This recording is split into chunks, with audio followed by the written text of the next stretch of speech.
friends, how are you today? My name is Miss Sally, and I brought my book bag today. Shall we see what stories we have today? Oh, it's one of my favorites. Oh no, I forgot my glasses today. What am I going to do? They're not in my bag. Oh, I can't read without my glasses. Have you seen my glasses?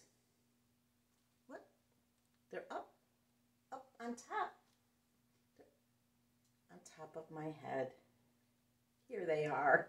Silly me. Sometimes I forget stuff. Do you forget things sometimes too? Oh, here we are. The Three Little Wolves and the Big Bad Pig by EugeneTrivas and Helen Oxenbury. The Three Little Wolves and the Big Bad Pig? Once upon a time, there were three cuddly little wolves with soft fur and fluffy tails who lived with their mother. The first was black, the second was gray, and the third was white.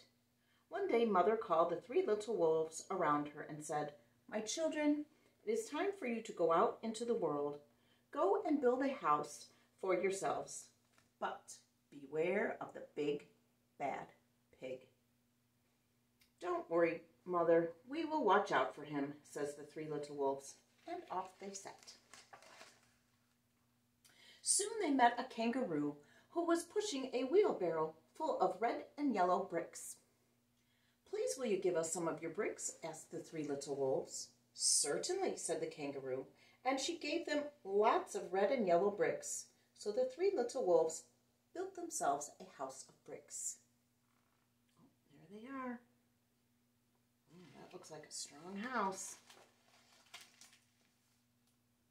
The very next day, the big bad pig came prowling down the road and saw the house of bricks that the little wolves had built. The three little wolves were playing croquet in the garden when they saw the big bad pig coming. They ran inside and locked the door.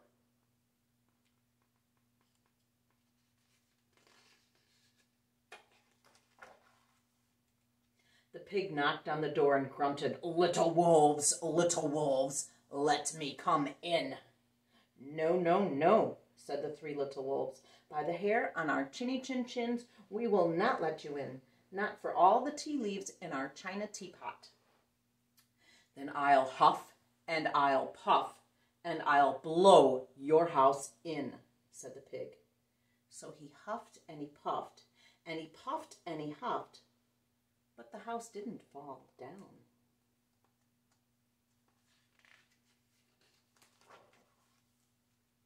But the pig wasn't called big and bad for nothing. He went and fetched a sledgehammer and he knocked the house down. The three little wolves only just managed to escape before the bricks came crumbling, and they were very frightened indeed. Boy.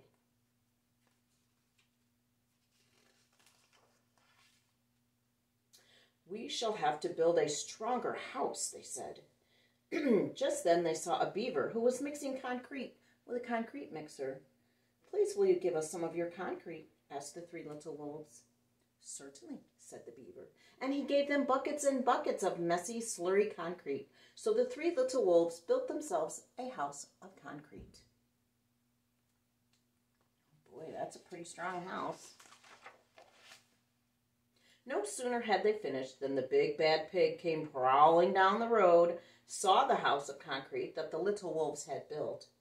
They were playing battledore and shuttlecock in the garden, and when they saw the big bad pig, oh, there he is, they ran into the house and shut the door. The pig rang the bell and said, "Little frightened wolves, let me come in." "No, no, no," said the three little wolves. "Not by the hair on our chinny chin chins, we will not let you in. Not for all the tea leaves in our china teapot." "Then I'll huff and I'll puff and I'll blow your house down," said the pig. So he huffed and he puffed and he puffed and he huffed, but the house didn't fall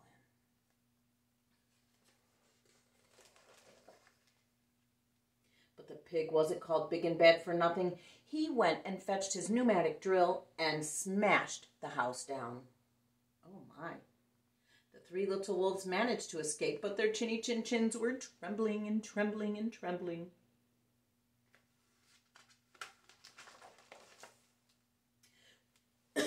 We shall build an even stronger house, they said, because they were very determined. Just then they saw a truck coming along the road carrying barbed wire, iron bars, armor plates, and heavy metal padlocks. Please will you give us some of your barbed wire, a few iron bars and armor plates, and some heavy metal padlocks? They asked to the rhinoceros, who was driving the truck. Sure, said the rhinoceros, and he gave them plenty of barbed wire, iron bars, armor plates, and heavy metal padlocks. He also gave them some plexiglass and reinforced steel chains because he was a generous and kind-hearted rhinoceros. So the three little wolves built themselves an extremely strong house. It was the strongest, securest house one could possibly imagine. They felt absolutely safe.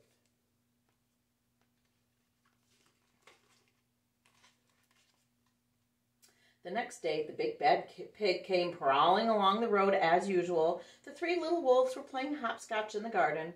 When they saw the big bad pig coming, they ran inside their house, bolted the door, locked all 37 padlocks. The pig dialed the video entrance phone and said, "Little frightened wolves with trembling chins, let me come in." "No, no, no," said the little wolves. "Not by the hair on our chinny chin chins. We will not let you in, not for all the tea leaves in our china teapot." "Then I'll huff, and I'll puff, and I'll blow your house in," said the pig. So he huffed and he puffed, and he puffed and he huffed, but the house didn't fall down. But the pig wasn't called big and bad for nothing. He brought some dynamite, laid it against the house, lit the fuse, and the house blew up. The three little wolves just managed to escape, but their fluffy tails were scorched. Oh my. "Something must be wrong with our building materials," they said. "We have to try something different." But what? At that moment, they saw a flamingo coming along, pushing a wheelbarrow full of flowers.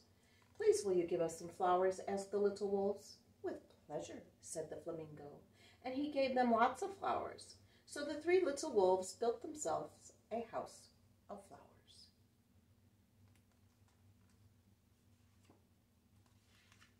Ooh. I wonder what the big bad pig's going to do with all that.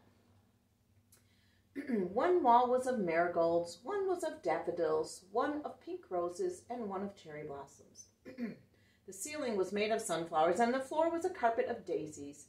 They had water lilies in their bathtub and buttercups in their refrigerator. It was a rather fragile house, and it swayed in the wind, but it was very beautiful. The next day, the big bad pig came prowling down the road and saw the house of flowers that the three little wolves had built. He rang the blue bell at the door and said, "Little frightened wolves with trembling chins and scorched tails, let me come in." "No, no, no," said the three little wolves. "By the hair in our chinny chin chins, we will not let you in, not for all the tea leaves in our china teapot." "Then I'll huff, and I'll puff, and I'll blow your house down," said the pig. But as he took his first deep breath, ready to huff and puff, he smelled the soft scent of flowers. And it was fantastic. And because the scent was so lovely, he took another breath and another. Instead of huffing and puffing, he began to sniff.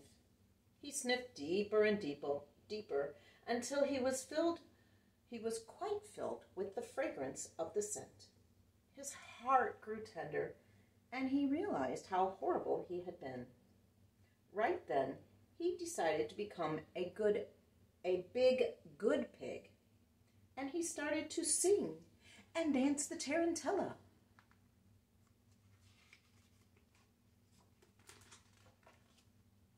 At first, the three little wolves were a bit worried. It might be a trick, but soon they realized that the pig had truly changed. So they came running out of the house. They started playing games with him. First they played Pig Pog, then Piggy in the Middle. And when they were all tired, they invited him into the house. They offered him tea and strawberries and wolfberries and asked him to stay with them for as long as he wanted. The pig accepted, and they all lived happily together ever after. Now that was a silly one. I hope you enjoyed my story today. I sure had fun reading it, and thanks for helping me find my glasses. Sometimes I forget where I put them. I'll see you next time. Bye.